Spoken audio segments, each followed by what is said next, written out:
Why Germany Could Never Win a Long War, Part.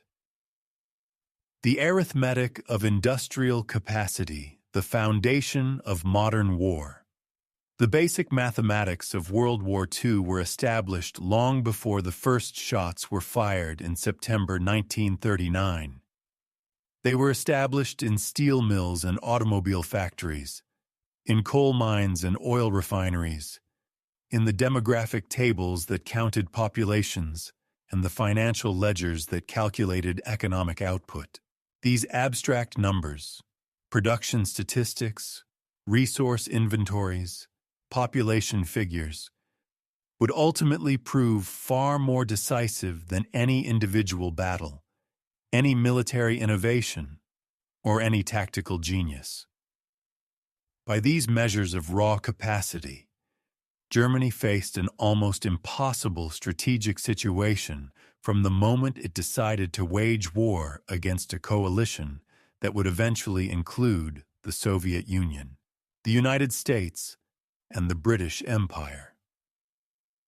To understand why Germany could never win a long war, one must first understand the nature of industrial modern warfare. Modern warfare is not a matter of individual heroism or tactical brilliance alone. It is fundamentally a matter of production and logistics. A modern army requires weapons, ammunition, fuel, food, replacement parts, uniforms, medical supplies, and countless other materials. Every soldier needs to be equipped, fed, and supplied continuously. Every weapon that is destroyed must be replaced. Every tank knocked out in combat must be restored to operational status or replaced with a new tank. The side that can produce more weapons, supply more troops, and sustain higher losses while continuing to fight will inevitably prevail in a prolonged conflict.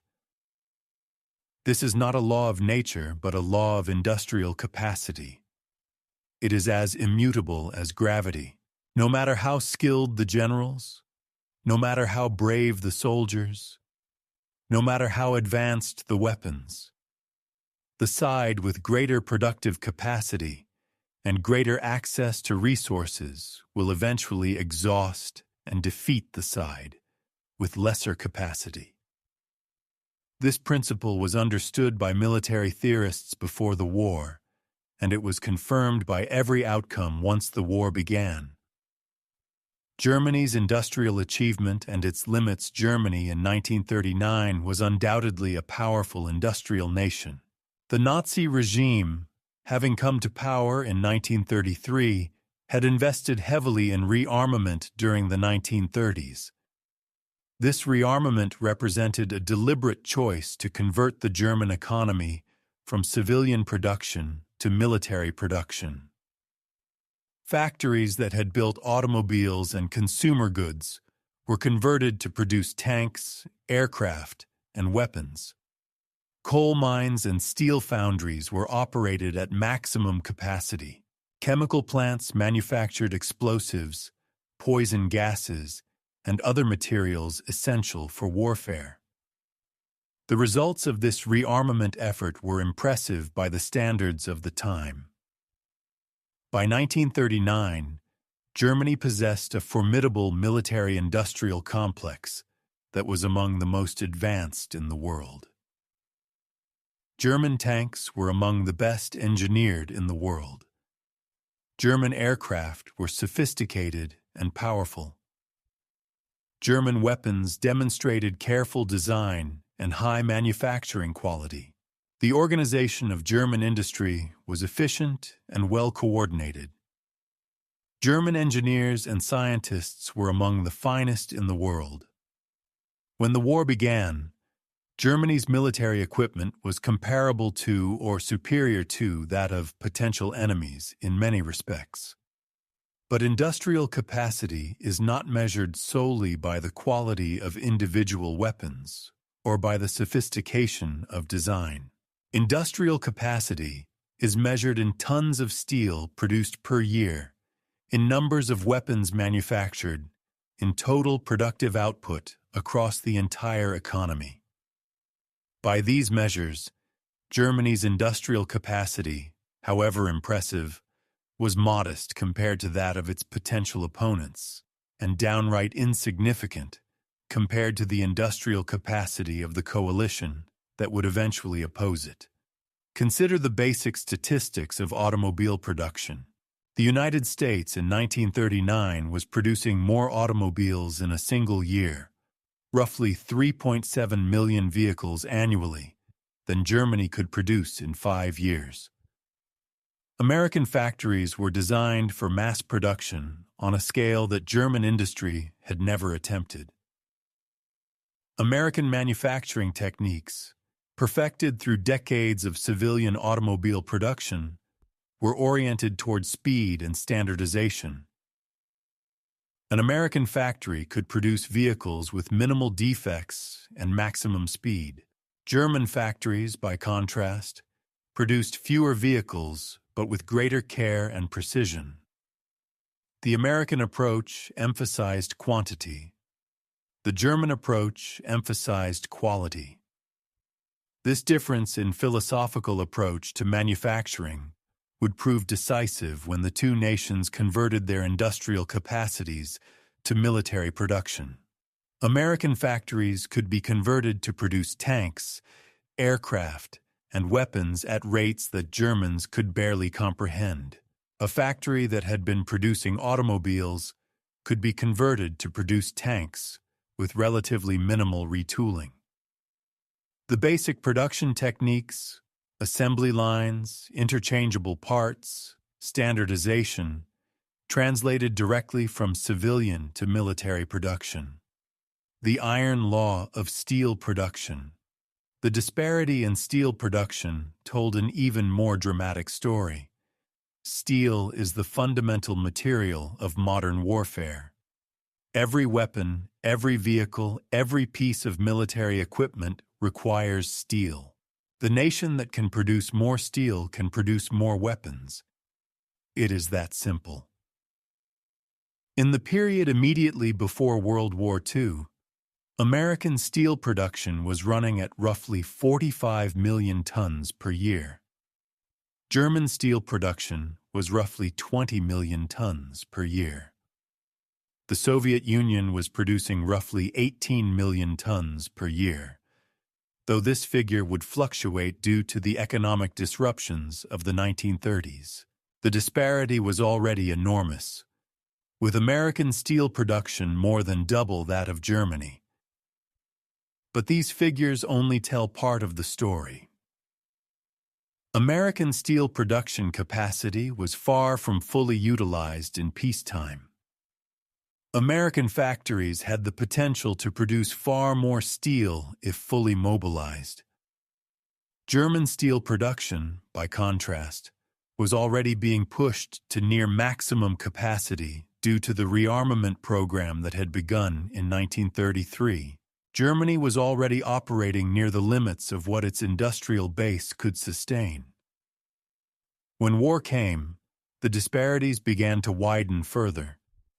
The United States, not yet in the war, could continue to produce steel for civilian purposes, as well as for military purposes. American living standards did not immediately decline. American civilians did not immediately face rationing and shortages. American factories could increase military production while continuing some level of civilian production. Germany, by contrast, had already shifted its entire economy to a war footing. German civilians were already living under strict rationing. German factories were already devoted almost entirely to military production. Yet despite this, American production capacity was so much greater than German capacity that even without fully mobilizing, American production dwarfed German production. When the United States did fully mobilize its economy after entering the war in December 1941, American steel production eventually reached 80 million tons per year, 4 times German production capacity. With 4 times more steel, the United States could produce 4 times more weapons. The petroleum imperative. If steel was the foundation of warfare, petroleum was its lifeblood. Every vehicle, every aircraft, every ship required fuel to operate. A modern army without fuel is immobilized and helpless. During the interwar period and the early years of World War II, petroleum supplies became increasingly important to military strategy. Germany was catastrophically dependent on imported oil. German oil production from domestic sources was minimal. Most German oil came from Romania, where German economic and political pressure had forced the Romanian government to provide oil exports to Germany. Additional oil came from synthetic oil plants, factories that used coal to synthesize petroleum products. These synthetic oil plants were complex, expensive to build, and produced oil at great cost. But they were essential to German survival because they reduced Germany's dependence on Romanian oil, which was precarious. The problem was that Germany never had enough oil. Estimates vary, but Germany's annual oil consumption during the war was roughly 3 to 4 million tons per year. While German production from all sources, Romanian imports, synthetic oil production, and minor domestic production, was typically only 2 to 3 million tons per year. This meant that Germany was operating under constant petroleum scarcity. Oil had to be rationed carefully. The Luftwaffe, the German Air Force, was constantly constrained by lack of available fuel. Tank divisions couldn't always be fully fueled. The German merchant marine couldn't operate at full capacity. The United States, by contrast, had virtually unlimited oil supplies. American oil fields in Texas, Oklahoma, California, and other states produced vast quantities of oil. American refineries processed this oil into fuels for military and civilian use. American oil production in the 1940s was roughly 150-200 million tons per year, 50 to 100 times greater than German production. The United States had so much oil that it could afford to waste it, to use it inefficiently, to never ration it strictly. American soldiers, American vehicles, and American industry never seriously lacked for fuel. The Soviet Union, despite being invaded and having large territorial losses, still possessed vast petroleum reserves in the Caucasus and Central Asia. Even when German armies advanced deep into Soviet territory and captured oil-producing regions, they could not fully utilize these resources because they lacked the infrastructure and technical expertise to extract and transport the oil effectively. But the Soviets, even at their lowest point, still had access to petroleum reserves through territory they controlled.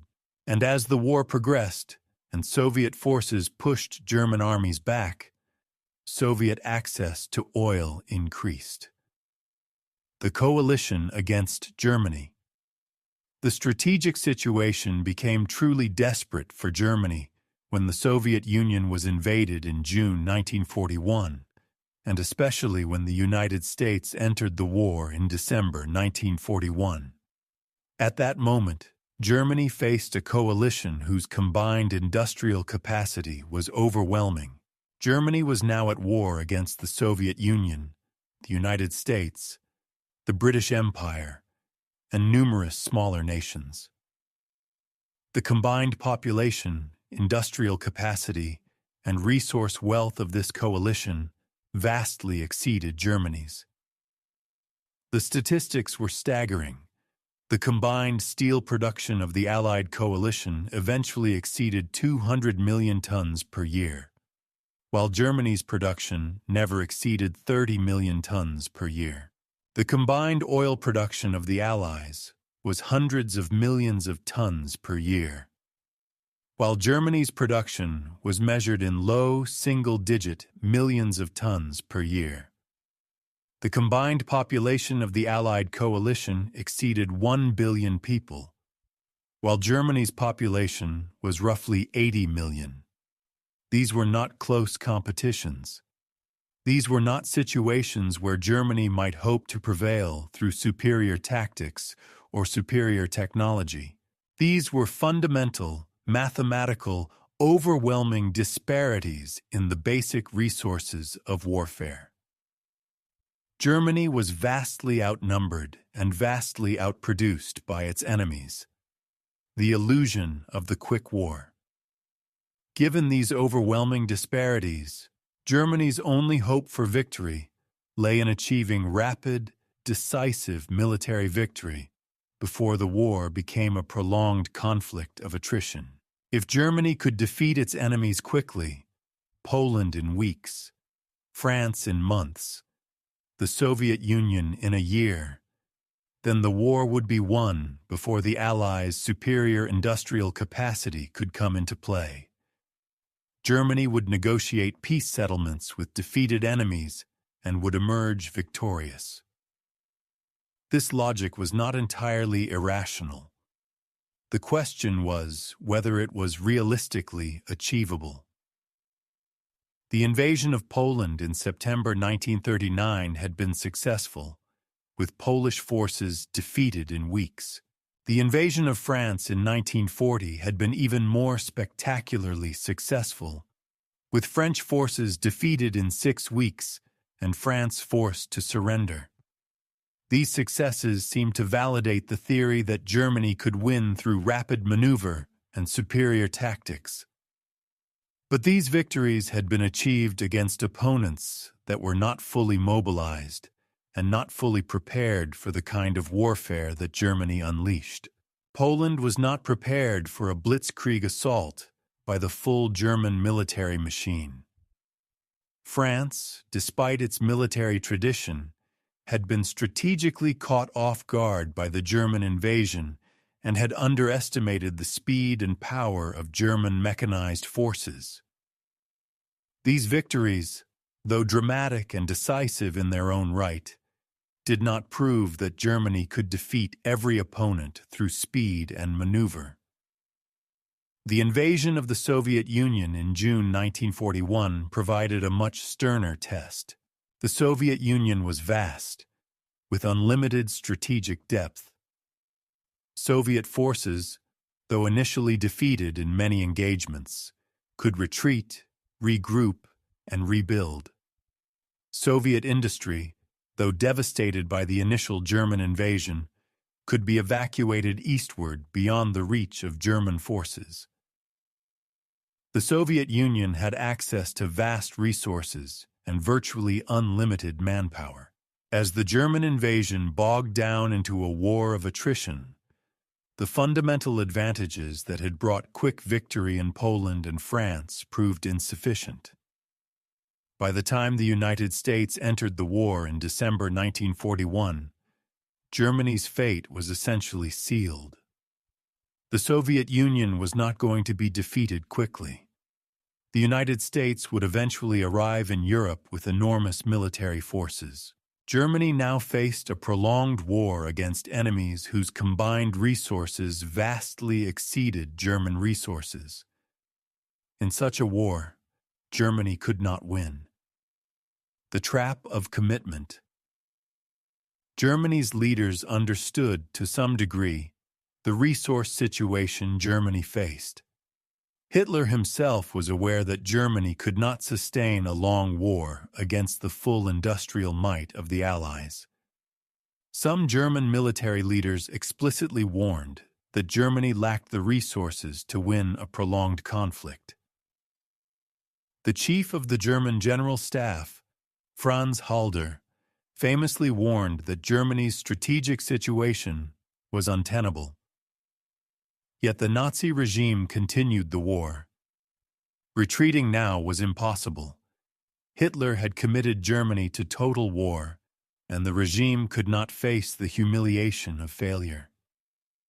Negotiations were ruled out by Hitler's ideological rigidity and his conviction that he possessed the will to overcome any obstacle.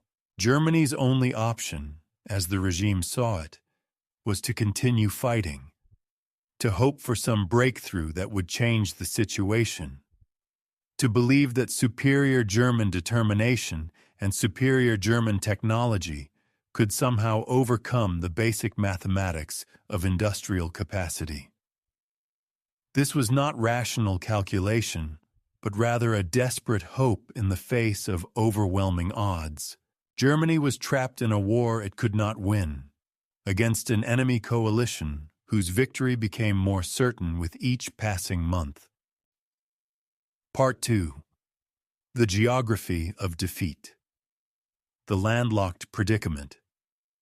Geography is destiny in warfare, and Germany's geographical position presented insurmountable obstacles to victory in a prolonged conflict.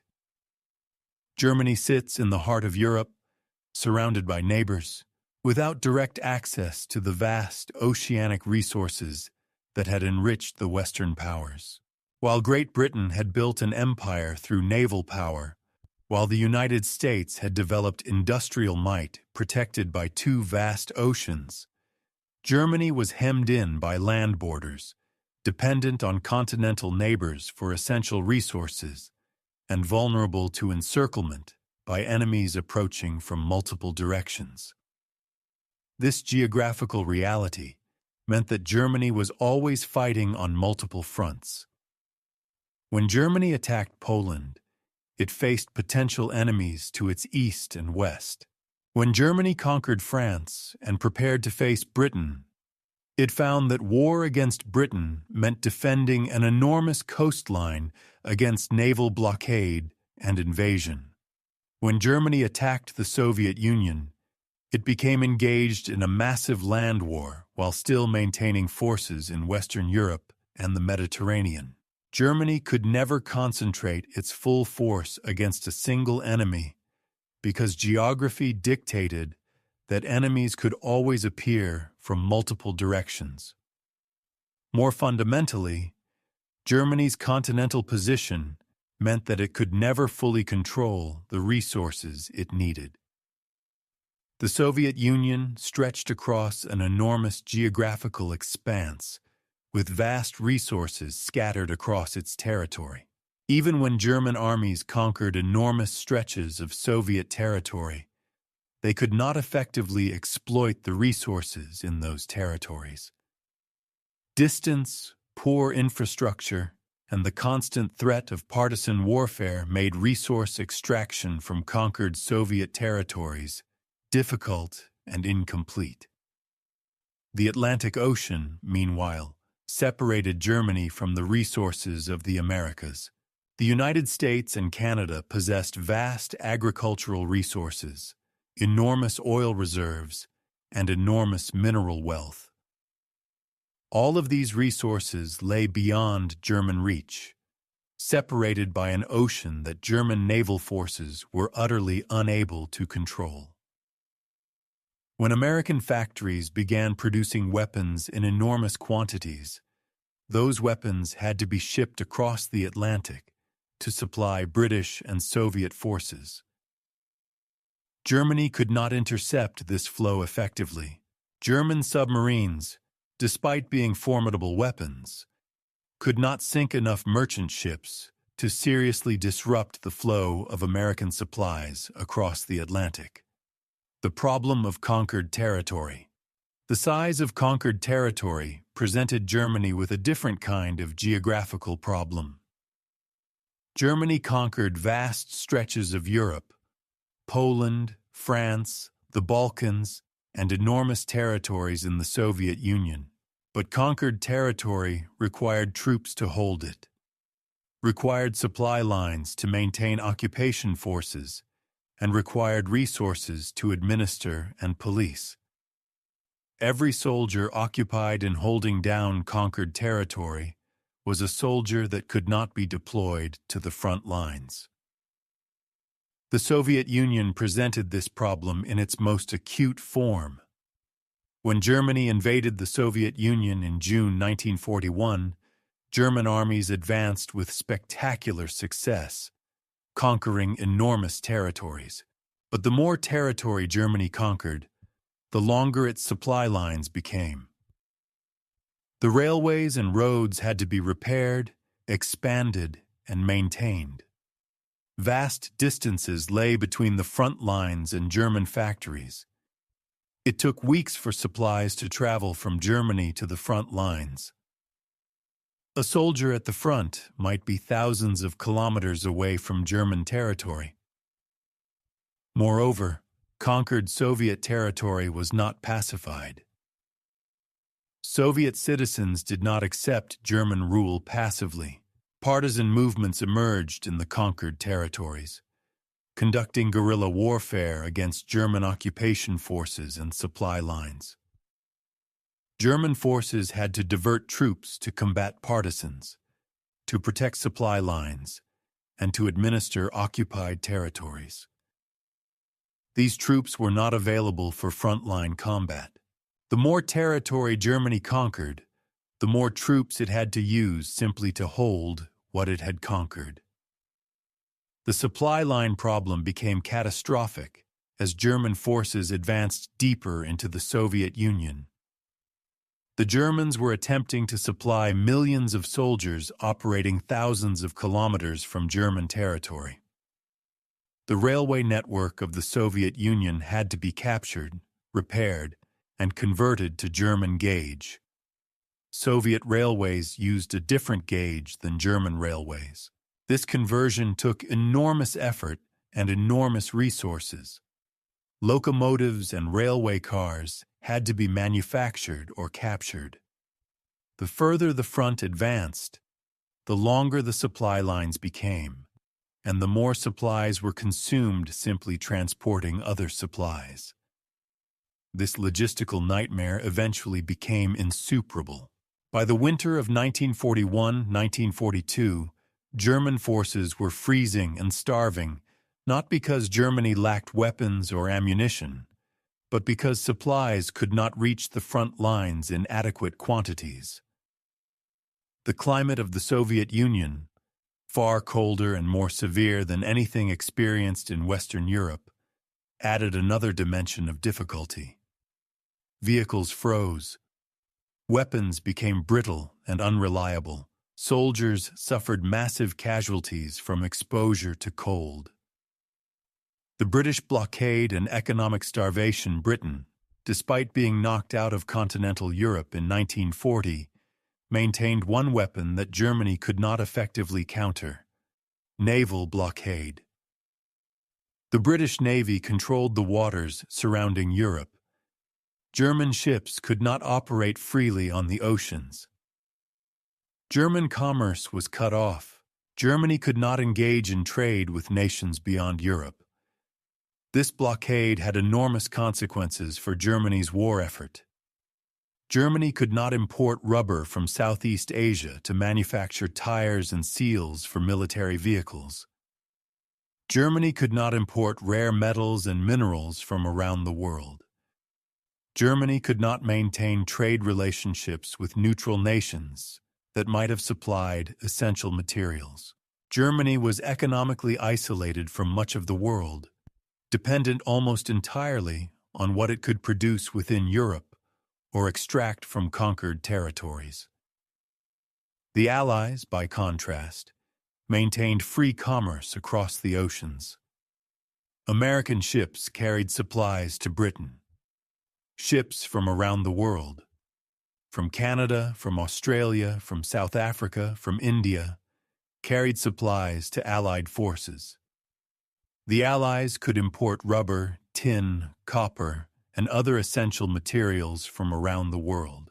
German submarines attempted to cut these supply lines, but they could never do so completely.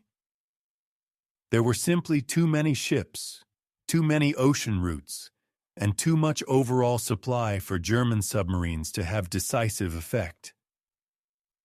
As the war progressed, Germany's access to even European resources became constrained.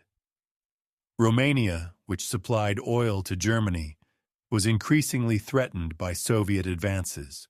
When Romania eventually switched sides and aligned with the Soviets, Germany lost a critical source of oil. German access to other resources, copper from Balkans, grain from Ukraine and Eastern Europe, became increasingly uncertain as German military position deteriorated. The manpower geography. The geographical distribution of population also worked against Germany. Germany had a population of roughly 80 million in 1939.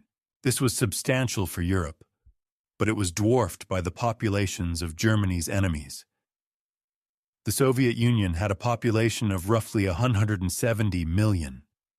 India, part of the British Empire, had a population of roughly 350 million. The United States had a population of roughly 130 million. China, though not initially at war with Germany, had a population of roughly 500 million. The total population of the Allied coalition vastly exceeded Germany's. This meant that Germany would always face manpower shortages in a prolonged war. Every casualty suffered by Germany meant one fewer soldier available for future operations. German manpower reserves were finite and limited. As the war continued and casualties mounted, Germany had to reach further into its available manpower, conscripting older men, younger men, men with disabilities. Eventually, Germany had to conscript non-German population groups, ethnic minorities within Germany, foreign workers brought into Germany as slaves, conscripts from conquered territories. The Allies, by contrast, had seemingly inexhaustible manpower reserves. When the Soviet Union suffered enormous casualties, measured in millions, it could still raise new armies. The Soviets had access to the populations of Central Asia and other regions with large populations. The United States could field armies in the Pacific against Japan, while simultaneously deploying enormous forces to Europe. The British Empire could draw soldiers from Canada, Australia, India, and other Commonwealth nations. The Allies faced no serious manpower constraint. The air war geography. By the middle years of the war, another geographical reality became decisive: the geography of air warfare. As the Allies developed long-range bombing capacity, they could attack German industrial centers from bases in Britain, from bases in the Mediterranean, and eventually from bases in liberated Europe. German industry, concentrated in relatively small regions, the Ruhr Valley, Berlin, and other industrial centers, became vulnerable to coordinated bombing campaigns. Germany could not effectively defend against this bombing campaign. The Luftwaffe, the German Air Force, was numerically inferior to Allied air forces and operated over Germany's own territory. German pilots who were shot down could potentially return to service if they survived.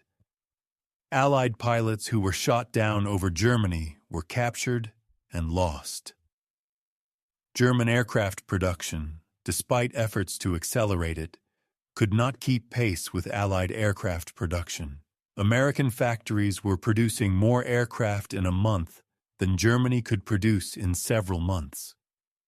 This bombing campaign had enormous impact on German industrial capacity. Factories were destroyed, workers were killed or displaced, rail networks were damaged, power generation was disrupted. By 1944-1945, German industry was operating at a fraction of its previous capacity due to bombing damage. Yet Germany could not stop the bombing because it lacked the air force to defend against it. The geography of air warfare thus reinforced the basic industrial disparity between Germany and the Allies. Germany's factories were vulnerable because they were concentrated in a small geographical region. Allied factories were geographically dispersed across vast territories. American factories stretched across the entire continental United States. Soviet factories had been evacuated eastward beyond German reach. British factories were protected by distance and the Royal Air Force. The extension of war across oceans, Germany's inability to control the oceans, meant that the war could extend globally in ways that Germany could not effectively oppose. The war in the Pacific, fought between Japan and the Allies, was almost entirely beyond Germany's ability to influence. Germany and Japan were ostensibly allies, but they could not effectively coordinate because they were separated by geography. Each fought its own war. American industrial capacity was divided between the European theater and the Pacific theater. Yet the United States could maintain enormous production levels in both theaters simultaneously. The United States was fighting a global war while still maintaining more military industrial production than any nation fighting for Germany. Germany was fighting a largely continental war, constrained by geography to European theaters of operation. Moreover, the extension of war to the Pacific meant that Japan absorbed Allied military resources that might otherwise have been concentrated against Germany. Soviet forces, unable to engage effectively in the Pacific War due to the Soviet-Japanese Neutrality Pact until August 1945, were concentrated entirely against Germany in Europe. The Allies had to divide their resources between multiple theaters. But Germany had no ability to exploit this fact because it had no way to assist its Japanese ally or to benefit from Japanese successes. The trap of geography thus presented Germany with an insoluble problem. Germany's location in the heart of Europe meant it could never fully secure its perimeter. Enemies surrounded it or could potentially approach from multiple directions. Conquered territory expanded the perimeter that had to be defended, stretched supply lines to breaking point, and required enormous resources simply to administer and police. Resources beyond Europe were unreachable because German naval forces could not control the oceans. The bombing campaign against German industry exploited Germany's geographical concentration of industry. The only way Germany could have overcome these geographical constraints would have been through rapid, decisive victory that ended the war before these geographical factors became decisive. Germany had to defeat the Soviet Union quickly, had to establish secure control over conquered territories, had to do all this before American industrial capacity could be fully mobilized and deployed. When Germany failed to achieve rapid victory in the Soviet Union, when the war became a prolonged conflict, geography became an enemy that Germany could never defeat. A German victory would have required not just military success, but also a fundamental alteration of geography, a way to deny the Allies access to oceanic resources, a way to defend against long-range bombing, a way to control vast conquered territories without massive garrisons, a way to shorten supply lines that stretched across Europe. None of these things were possible. Geography had written the script of German defeat long before the armies clashed on European battlefields. Part 3. The Exhaustion of Possibilities. The Strategic Gambles That Failed. By 1943, it had become evident to any observer willing to confront reality that Germany could not win a prolonged war. The mathematical and geographical realities that made rapid German victory essential were now impossibly far in the past. Germany had not defeated the Soviet Union in 1941. The winter of 1941–1942 had shattered the myth of German military invincibility. The Soviet Union had not collapsed. Instead, Soviet forces had regrouped, rebuilt, and launched counteroffensives. Germany was now engaged in a prolonged war of attrition on the Eastern Front, precisely the kind of war that Germany could never win. The arrival of the United States as a full belligerent in December 1941 had transformed the strategic situation from bad to catastrophic. American industrial production was beginning to pour weapons, vehicles, and supplies into the war effort. American soldiers were beginning to arrive in Europe in significant numbers. The possibility that Germany might achieve a negotiated peace with a defeated Britain became increasingly distant. Britain, supported by American resources and American soldiers, showed no signs of surrendering. Germany now faced enemies on multiple fronts. The Eastern Front, stretching thousands of kilometers from the Baltic to the Black Sea, consumed enormous German military resources. The Mediterranean, where British and eventually American forces challenged German and Italian positions, required German attention and resources. The Western European coast, threatened by potential Allied invasion, required massive German forces to defend. Germany was spread thin across an enormous geographical expanse, defending positions it could not simultaneously strengthen and maintain. In this situation, Germany attempted several strategic gambles designed to break the deadlock and achieve victory despite the unfavorable overall strategic situation. These gambles were not entirely irrational. They represented attempts to seize the initiative, to achieve a breakthrough that might alter the fundamental calculus of the war. But they all failed, and each failure made Germany's ultimate defeat more certain. The failure of economic integration. One of Germany's strategic hopes was that it could integrate the economies of conquered Europe into a unified German-dominated economic system that would provide Germany with the resources necessary to sustain a prolonged war. This was the vision of a new order in Europe, a German-dominated continental system that would provide Germany with access to the resources, agriculture, and industrial production of conquered territories. In practice, this vision proved impossible to achieve. German occupation policies were brutal and exploitative. Conquered territories were treated as resource extraction zones rather than as integrated economies. Populations were oppressed, resources were seized, and local economies were disrupted rather than integrated into a functioning system. The result was that conquered territories provided far less economic benefit to Germany than the theory suggested they should. Moreover, the brutal occupation policies generated resistance. Partisan movements emerged throughout conquered territories. Sabotage was common.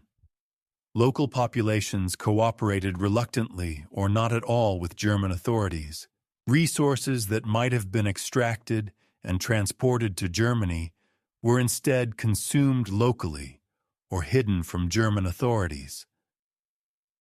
The occupation of conquered territories became a drain on German resources rather than a source of enrichment. The Soviet Union presented this problem in its most acute form. The Germans had invaded the Soviet Union partly with the hope of accessing Soviet resources, grain, oil, minerals, and industrial capacity. But Soviet scorched earth policies meant that much of what Germany hoped to capture was destroyed before it could be seized. Soviet industry was evacuated eastward beyond German reach. The Soviet population did not passively accept German rule, but engaged in active resistance. German forces had to divert enormous resources to combat Soviet partisans and to administer occupied Soviet territories. Furthermore, the very brutality of German occupation policies meant that the Soviet population would never willingly cooperate with German rule. German policies toward Soviet civilians and Soviet prisoners of war were genocidal in scale and intent.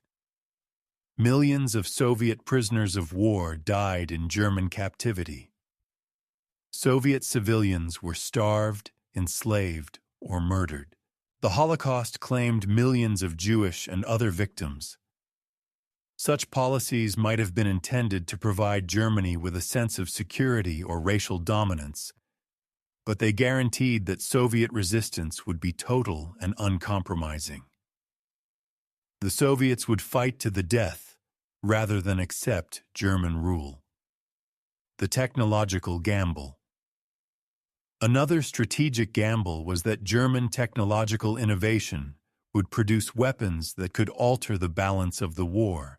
Germany invested heavily in advanced weapons technologies, jet aircraft, long-range rockets, advanced submarines, tank designs that pushed the boundaries of what was technologically possible. The hope was that some breakthrough weapon would arrive in time to change the course of the war. The Me-262 jet fighter was a technological marvel. It was faster than any piston-engine fighter in existence. In combat against Allied piston-engine fighters, it had significant advantages. Yet the Me-262 arrived too late in the war to have decisive impact. By the time the Me-262 flew in combat operations in early 1944, the Allies had already achieved overwhelming air superiority. The German Air Force was so depleted in numbers and in pilot experience that even a technologically superior fighter aircraft could not reverse the situation. German factories were being bombed. German pilot training had deteriorated. Fuel was in short supply. The V-1 flying bomb and the V-2 rocket were also impressive technological achievements. The V-2 was the most advanced weapon of its era, a liquid-fueled ballistic missile that represented cutting-edge rocket science. Yet these weapons arrived too late, and in insufficient numbers to have strategic impact. The V-1 and V-2 campaigns against Britain killed civilians and damaged cities, but they did not cripple British industry or force British surrender. They consumed resources that might have been deployed more effectively elsewhere. More importantly, they required scarce materials and skilled labor that Germany could not afford to divert from more immediately necessary production. The fundamental problem was that technological superiority in individual weapons could not overcome the Allies' overwhelming advantages in total production and available resources. One advanced jet aircraft could not compensate for being outnumbered 10-1 in total fighter aircraft. One advanced rocket could not change the outcome of a war that was being decided by the production of millions of tons of weapons and supplies. The manpower exhaustion. As the war continued, Germany faced an inexorable decline in the quality and quantity of available manpower. The early years of the war had seen Germany deploy highly trained professional military forces. The Wehrmacht of 1939-1941 included many soldiers who had received extensive training and who possessed genuine military experience. German NCOs and officers were well-trained and experienced. The overall quality of the German military was high. By 1943-1944, this situation had changed dramatically. Millions of German soldiers had been killed or wounded on the Eastern Front. Experienced soldiers and officers were increasingly replaced by younger or less trained conscripts. Training standards declined as the demand for soldiers exceeded the capacity of training systems. Manpower had to be drawn from increasingly marginal populations, foreign volunteers from occupied territories, ethnic Germans from conquered regions, men who would have been rejected as unfit in earlier years. The Luftwaffe experienced this decline in particularly acute form. The Luftwaffe had begun the war with experienced pilots who had flown in Spain and in the early campaigns of World War II. These experienced pilots were irreplaceable. When they were killed in combat, the Luftwaffe lost not just pilots, but irreplaceable experience. German pilot training programs attempted to replace combat losses, but training time was limited. Newly trained pilots often had fewer than 100 hours of flight experience before being sent into combat against Allied pilots with hundreds or thousands of hours of experience. The result was catastrophic casualty rates among German fighter pilots. Germany's overall manpower situation became desperate by 1944-1945. Germany was conscripting older men, younger men, and even children in some cases. The Waffen-SS recruited foreign volunteers and conscripts from conquered territories. German reserves were exhausted.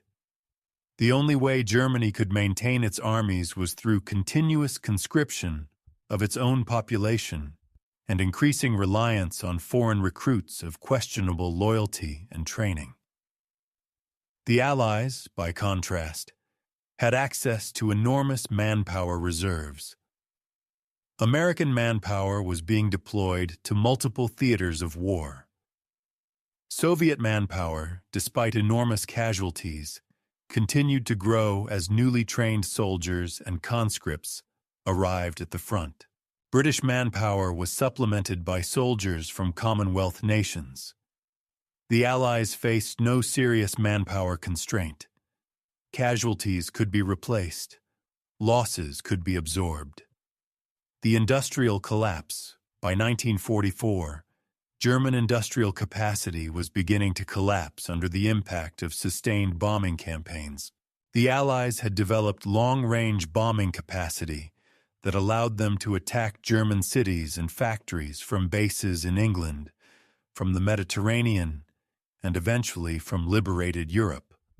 American B-17 and B-29 bombers, protected by long-range fighter escorts, could reach deep into Germany and drop enormous tonnages of bombs on German targets.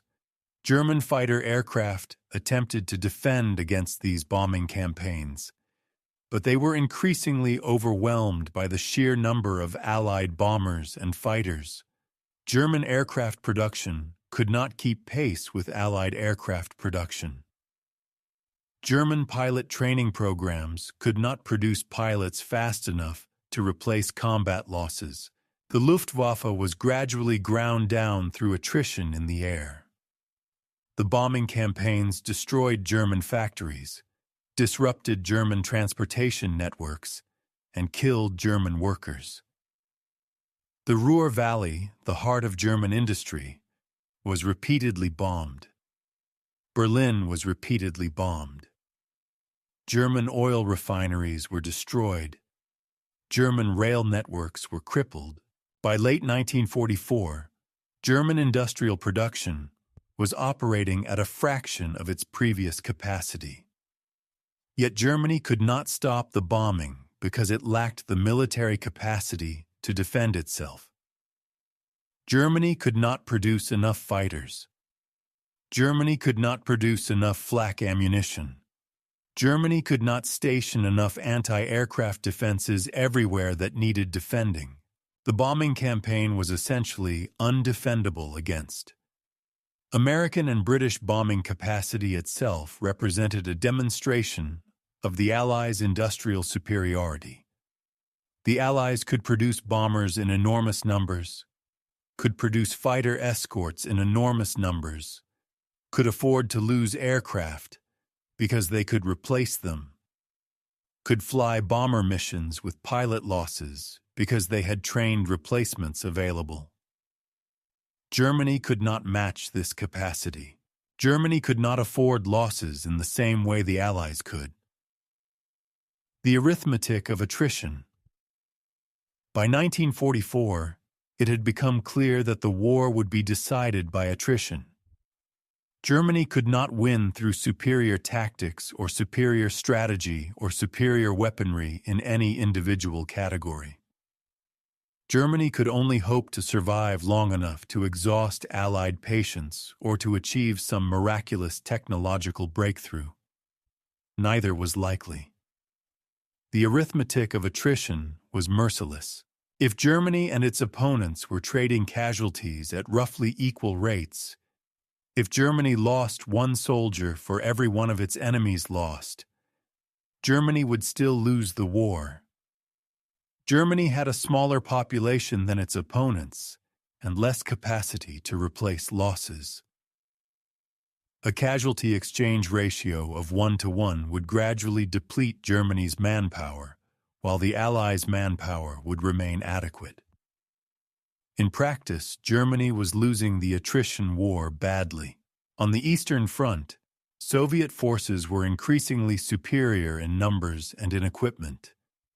German forces were being pushed back.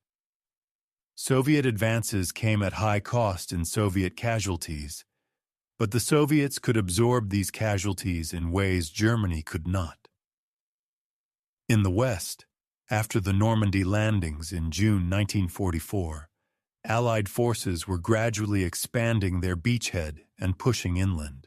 German forces could not prevent this advance and could not push the Allies back into the sea. By 1945, Germany was losing on all fronts. Soviet armies were advancing from the east. American and British armies were advancing from the west. German forces were gradually compressed into a smaller and smaller area. German industrial capacity was collapsing under bombing. German manpower reserves were exhausted. German military equipment was being lost faster than it could be replaced. The point of no return. The fundamental question by late 1944 was not whether Germany would lose the war, but when the war would end. Germany could not win. Germany could only choose to surrender sooner or later. A rational government might have chosen to surrender sooner, to negotiate surrender terms while Germany still had something to offer in exchange for favorable terms, or at least to avoid further pointless destruction and loss of life. But Hitler's regime was not rational in this sense. Surrender was unthinkable. The regime could not face the humiliation of defeat. Hitler could not accept that his vision of German racial superiority and German world dominance had failed. Instead, Hitler ordered that Germany fight to the last man, that Germany exhaust every possibility, no matter how hopeless, that German citizens and soldiers die in defense of a lost cause. The result was that the war continued through 1945, consuming millions more lives, soldiers killed in hopeless battles, civilians killed in bombing, civilians dying in concentration camps and in the chaos of the collapsing German state. A war that was already lost was continued until Germany's territory was conquered and occupied. Germany could never have won a prolonged war because the fundamentals of the situation, industrial capacity, population, resources, geography, were stacked overwhelmingly against it. No amount of tactical brilliance, no amount of technological innovation, no amount of determination could overcome these fundamentals. Germany's fate was sealed the moment it committed to a prolonged war against the United States, the Soviet Union, and the British Empire. The only question that remained was how long it would take for reality to impose itself upon German hopes and German illusions.